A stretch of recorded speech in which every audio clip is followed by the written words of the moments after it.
Welcome to Pre-Calculus. Today we will investigate quadratic free-fall scenarios, focusing on analyzing a position function for the time an object reaches specific heights and for the object's maximum height. Let's take a look at one example.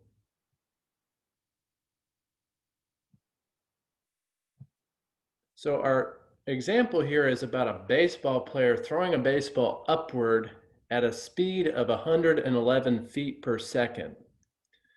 If the pitcher is standing on a building 18 feet off the ground, the height h of the baseball after t seconds can be found using the equation h of t equals negative 16t squared plus 111t plus 18.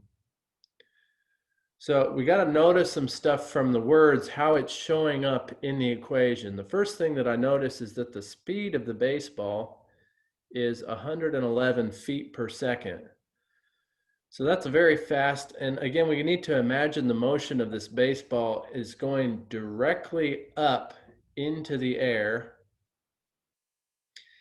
At some point, it's pausing, reaches a speed of 0, and then starts to fall back down, returning to the ground.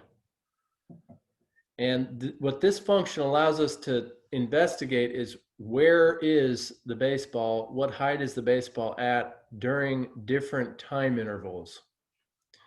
Well, I see right away that there is a connection between 111 and the equation, so it shows up as the b term of that quadratic. Just to fill in again where I'm getting this idea of b, the standard form for the quadratic would be y equals ax squared plus bx plus c. So when I say the b term of the quadratic, it's really the coefficient right there on the linear term. I also see that we have that the pitcher's standing 18 feet off the ground. That is in the equation as my c term. And then if we think about the a term here, negative 16, that really is half of the acceleration due to gravity. Acceleration due to gravity in terms of feet is negative 32 feet per second squared. Half of negative 32 is going to be negative 16. So the one thing that we don't change in a quadratic freefall scenario is that a term. The b term will be the speed of the object headed directly up, and the c term is going to be the initial height of the object from the ground. Well, let's take a look at some of these questions. So the first is, when will the height of the baseball be 200 feet?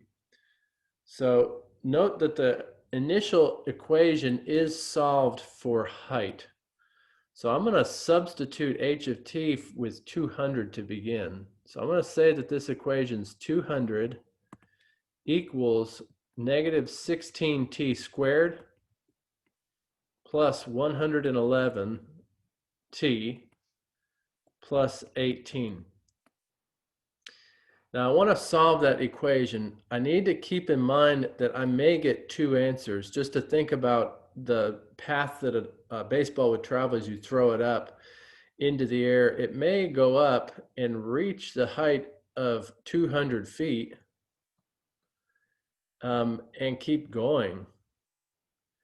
And as it reaches that top of the path, it may turn back down to the ground and reach the height of 200 feet on its way back down. So we may have two possible times for the baseball reaching 200 feet in the air.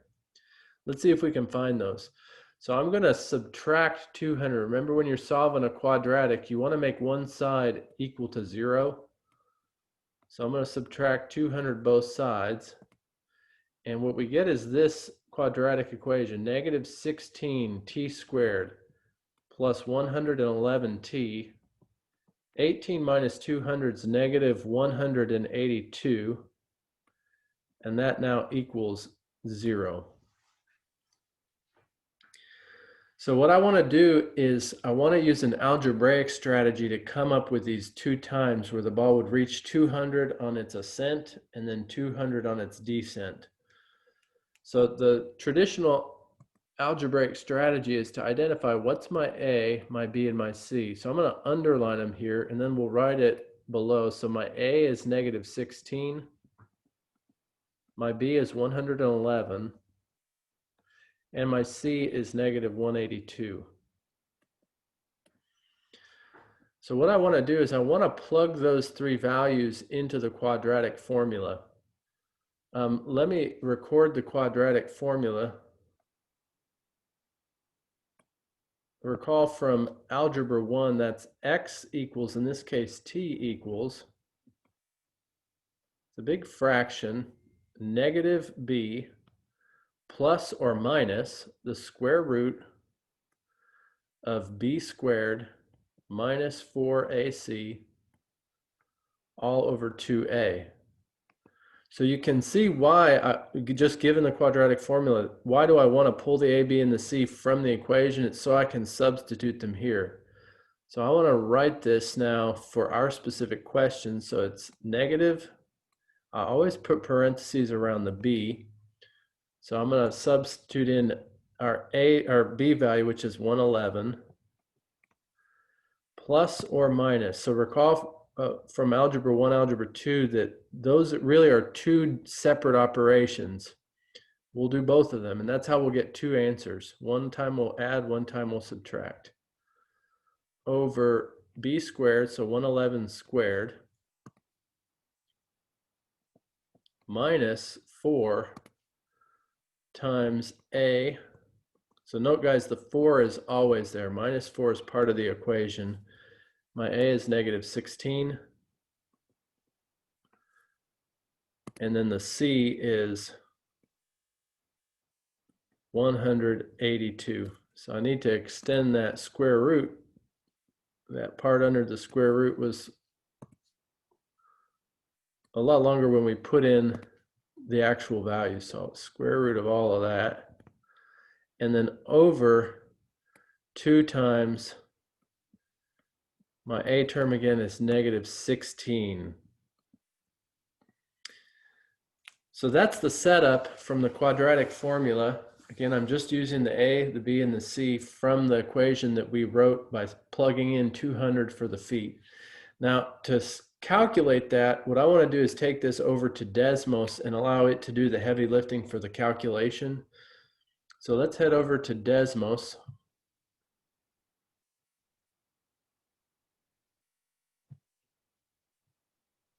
And it'll give us a good way to quickly change the plus and the minus as well. So we'll bring up the graphing calculator. And we'll type this in as plus first. So I always just hit division, a little slash under the question mark to give the fraction. And I'm going to put all the parentheses we did when we wrote it initially. So negative parentheses 111, close the parentheses. Now I'm going to choose plus first. Notice I don't put in plus or minus. The square root, so the square root's on the keypad here in that first block of options. Parentheses 111, close parentheses, and I'm going to square it. Minus 4, a was negative 16, and c is negative 182. All over 2 times a, which was negative 16. And that bumps us out an answer for the time. It's about 2.66 seconds, if I round to the nearest hundredth, that ball is going to take to reach a height of 200 feet in the air. Awesome. Now, I don't really want to type all that in again, so I know I have to change plus to minus. So I'm going to highlight it, hit Control C just to copy that expression, and then Control V to paste it. And then I'm just going to come in here and change plus to minus. And that gives me my second time. So the ball takes about, from the first one, 2.66 seconds to reach 200. It goes up, reaches zero velocity, comes back down, and then hits 200 again at 4.28 seconds. Well, let's head back to our note screen just to finalize that. And that answers that first question for us. So the time it takes for the ball to reach 200 feet, I'm going to put this in a bracket. So the curly bracket is just a way to write your solution set for 2.66 seconds. And that's on the way up. On the way down, it would take a total of 4.28 seconds from the time the pitcher released the ball. It's a powerful tool, the quadratic formula, to come up with really accurate times for free fall scenarios like this. Okay, so that's one way to find a height, or to find a time given a certain height.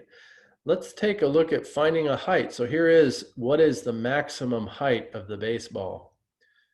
Now, one thing we notice, if we were to graph this quadratic just roughly, it would have some appearance like this. And on our x-axis would be time. On the y-axis would be the height.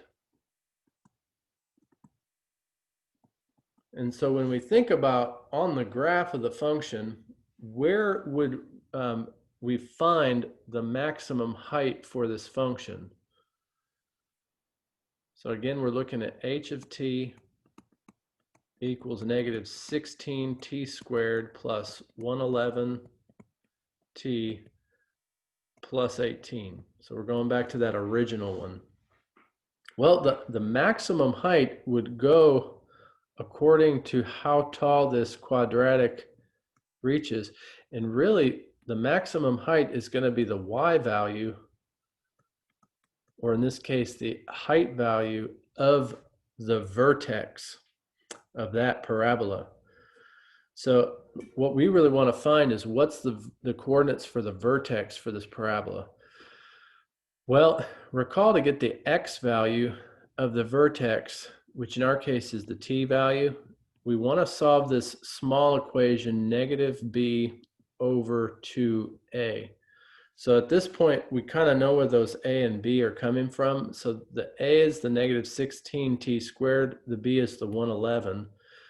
So in terms of finding the time, all I'm going to do is plug in negative parentheses 111, since that's my b value, over 2, my a value is negative 16.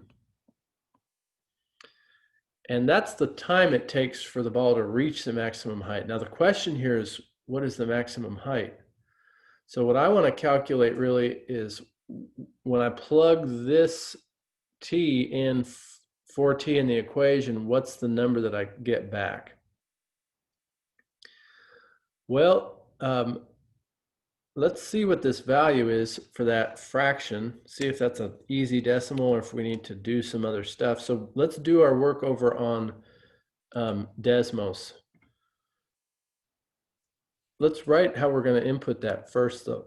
So the way I'm going to input it is negative 16, and then the time is negative 111 over 2 times negative 16.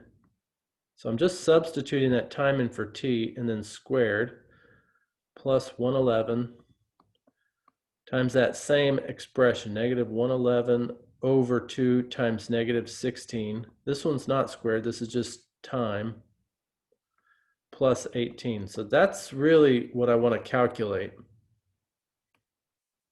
So let's head over and get that estimate from Desmos.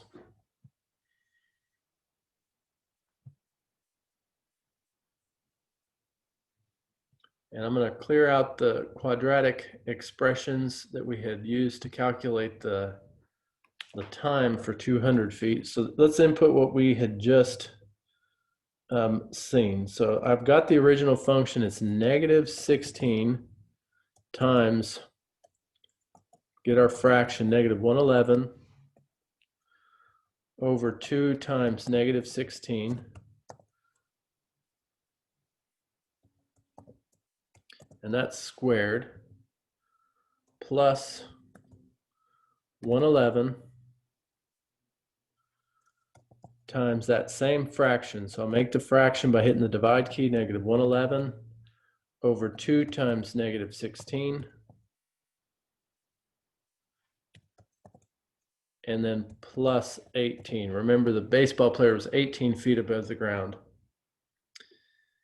And it looks like I got a little error here. I only got negative 11. So 1 makes a big difference. So what that tells me is that the maximum height of the baseball is 210.52 feet. So again, I found really the coordinates of the vertex. Now, I do want to just check that with the actual graph. So I'm going to use the function h of t equals negative 16t squared plus 111t plus 18. And that's graphing over here on the right. What I want to do is see if Desmos will show me what is the vertex. So I'm going to zoom out, zoom out, zoom out, zoom out. In fact, I'm going to just come up here to the manual. Really, I want to go up to the y value of about, let's just use our estimate, 215. Well, we'll go 220. Now, the reason we do that is to see the vertex here. If I go on Desmos and just select that point, that's telling me that, yeah, that y value is the height of the baseball at its maximum. So let's head back to the note screen to record that. And as part of that, we just need to recap our strategy. So we did find this was going to be 210.52 feet. And I'm using the wavy equal sign there because it's an approximate value. I rounded it. So again, if we just recap, if I'm looking for a time given a certain height, I can plug the height in and use this quadratic formula strategy. If I'm looking for a certain height and it happens to be the maximum height, I'm really looking for the vertex coordinate and the y value of the vertex coordinate. So that's when I use this negative b over 2a and then plug that into the original equation. All right, so let's take a look at this third part. At what time will the baseball pass the baseball player on its way toward the ground? So just take a moment to think, is that question like the first question where we were looking for the time when the baseball would reach 200 feet? Or is it like the second question, what's the maximum height? Here's what we're trying to answer. At what time will the baseball pass the baseball player on its way toward the ground? What is that most like? Excellent. It's most like that first scenario. I'm looking for a time for a specific height. Now, we got to think, what's this height? So again, let's just imagine the situation. There's the baseball player throwing the ball directly up. It goes up, starts to slow down, reaches 0 speed, and then starts going back down towards the earth. And it's going to pass the baseball player when it's at what height? Good.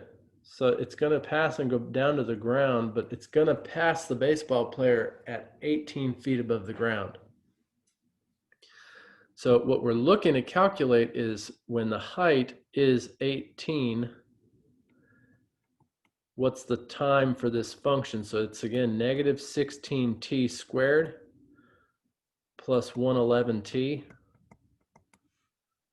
plus 18. Now I need to solve that one. So just like we did with the first example, I want to move that 18 over so that this far side is 0. Whenever you're solving a quadratic, you want all the terms grouped on one side, the other side equals 0. So that cancels. Now the way this is set up, both 18s will cancel, and what I'm looking at is a negative 16t squared plus 111t equals 0. Now I'm going to back up because I want to use quadratic formula again, but what I need to incorporate is kind of a ghost term. It's the C term plus 0.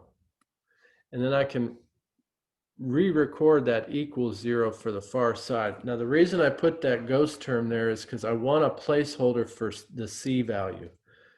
So remember how we did on our first one. I'm going to say A is negative 16, B is 111, and using my ghost term, C equals 0. So let's use that. I'm going to record the quadratic formula. T equals, in this case, time equals negative B plus or minus the square root of B squared minus 4AC all over 2A. All right, so at that point, I'm going to plug in my A, my B, and my C. So it equals negative 111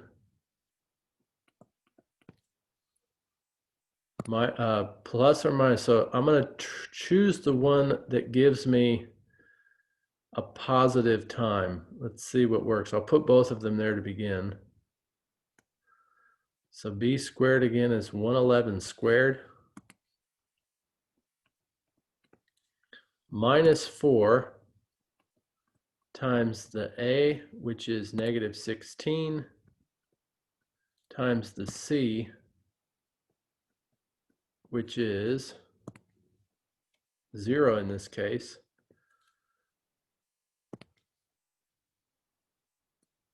all over 2 times negative 16.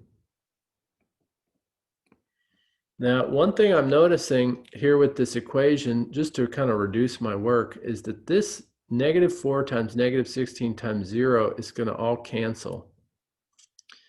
And then what I've got in my numerator, if I kind of simplify this by hand a little bit, it's going to be negative 111 plus or minus the square root of 111 squared.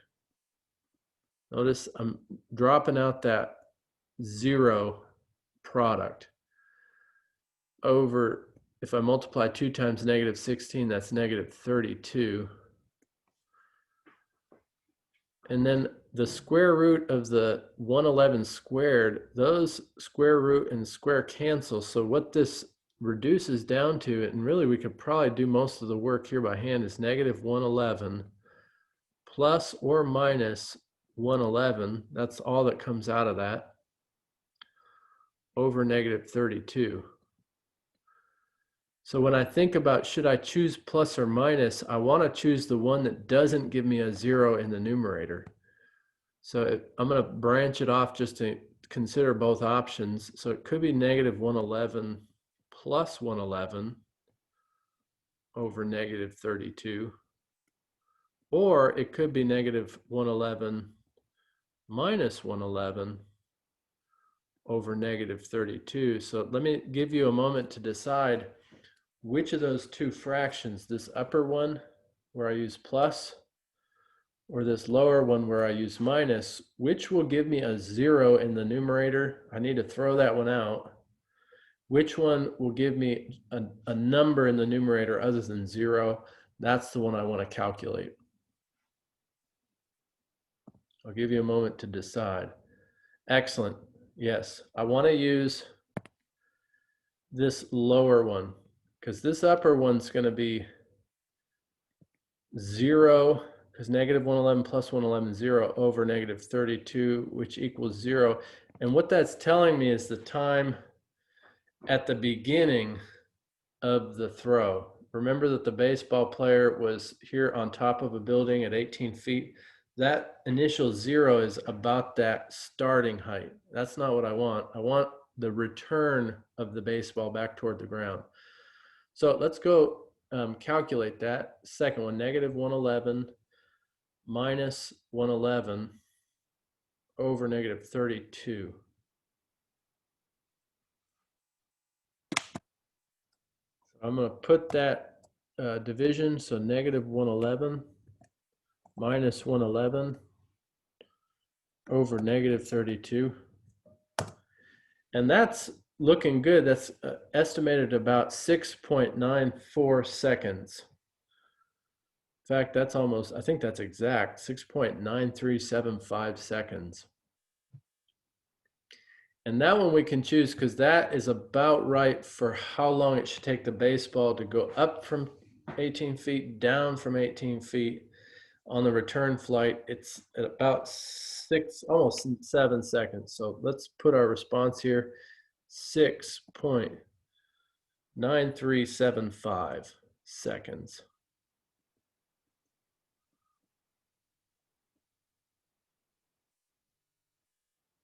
And that completes that third part. Now the last part, again, we need to decide, is that going to be about time or about a height? So the question is, when will the baseball hit the ground? So if I use my same drawing here, we're really thinking, okay, here's the player standing atop an 18-foot tall building. The ball is going to go up into the air from the baseball player. It'll reach the 0 speed, come back down towards the earth because of gravity. It'll hit the 18 mark. We're interested in what's the time when it hits the ground. What's the time when it hits the ground? So let's set up our formula. Now, in terms of the situation, we have to say how far above the ground or is the ground? That's kind of a strange question. So the height of the ground above the ground is 0.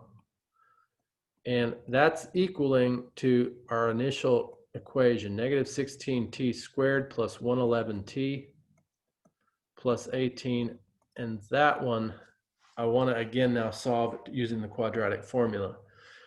So we'll just note again what's my A, my B, and my C. My A, just as it was, is negative 16. My B, 111. And here my C is actually just that 18.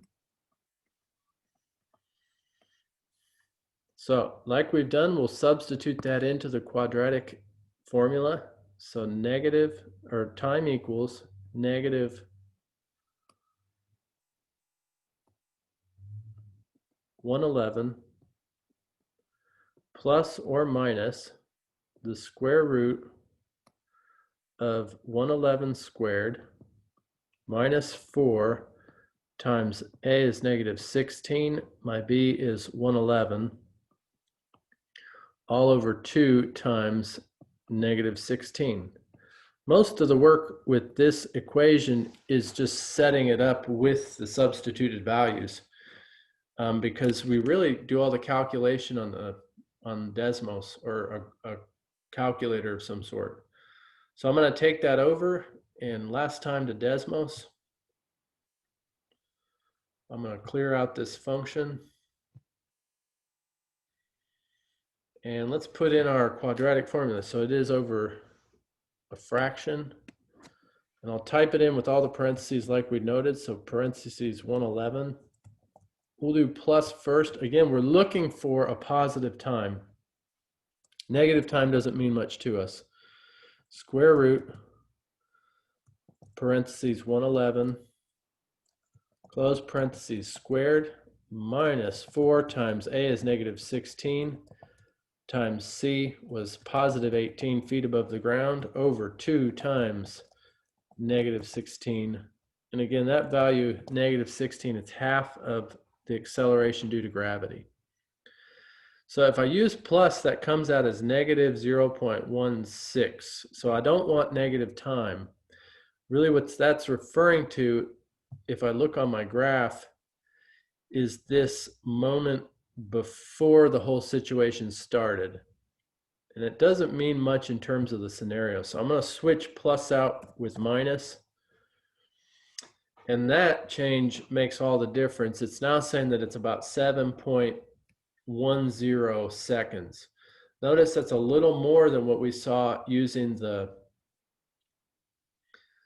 situation when it hit 18 feet above the ground. So that all hangs together because it would be a little bit more time from 18 feet down to the ground to hit the ground itself. So let's go back to the notes screen to finalize that answer, and that'll complete this question. There are 4 parts in the question, but we got it. The time for the ball to go up and then come back down and hit the ground is going to be 7.0, we'll round to 0.96 seconds. It's all over almost in a blink of an eye. Thank you for joining for this investigation of analyzing quadratic freefall scenarios. We'll come back and discuss one more type of scenario we can model with pre-calculus functions. Thanks for joining. See you soon.